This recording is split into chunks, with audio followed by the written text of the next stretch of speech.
Okay, so let's discuss about the second part, that is the magnifying power of the compound microscope when the image is formed at infinity and the eye is said to be in relaxed position.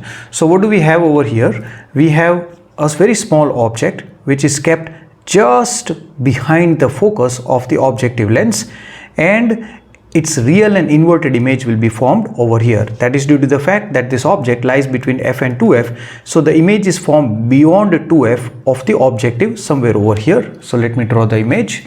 This image is going to be real and inverted. Full ray diagram is not required. I'll just tell you that one ray is enough. So from the head of the object to the optical center like this.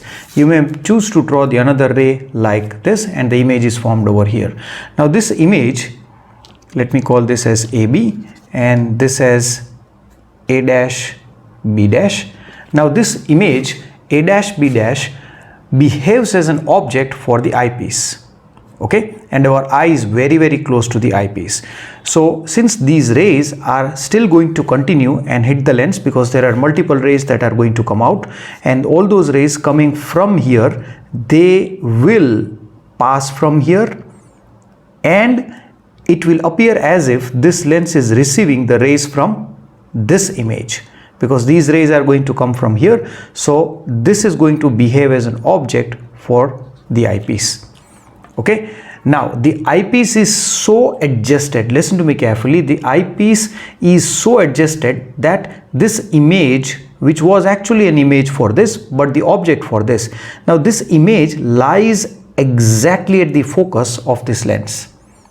Now since this image is behaving as an object, this object is at f, so that means we can pull out the rays like this.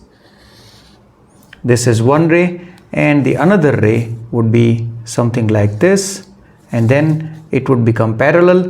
That is due to the fact that when object is placed at focus, the image is formed at infinity. So that means the eye, which is very close to the lens, will feel that these two rays are going to come from infinity. So when you look from this side, these two rays will appear as if they are coming from infinity. So object at f, image at infinity. Now in this situation, let me call the object distance, the distance from here to here. This distance is UO. This distance is VO, because this is the image distance from the objective. Now this distance will be the object distance, and that object distance for the eyepiece is FE, right?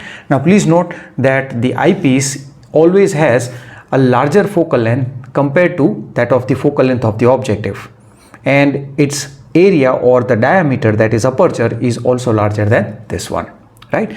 Please make sure that this object is not very far behind the focus. This is slightly behind the focus, and the difference has to be kept very small.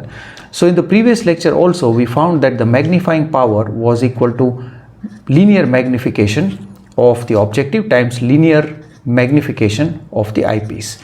Now this turns out to be VO, that is the image distance VO upon the object distance UO. Since the image is real, I am going to take the negative sign, times this was D upon FE. Why did this actually come up? Because due to the fact that the original formula was minus V0 upon U0 multiplied by D upon UE. Now instead of UE, I am substituting FE, because the object is actually at the focus of this one. So your final formula for the magnifying power is this one. Now in this case, if you want to define the tube length is the distance between the objective, the optical center of the objective, to the optical center of the eyepiece. Now in this case, it is going to be VO plus UE, but that is equal to FE. So this turns out to be the tube length of the, in this particular case.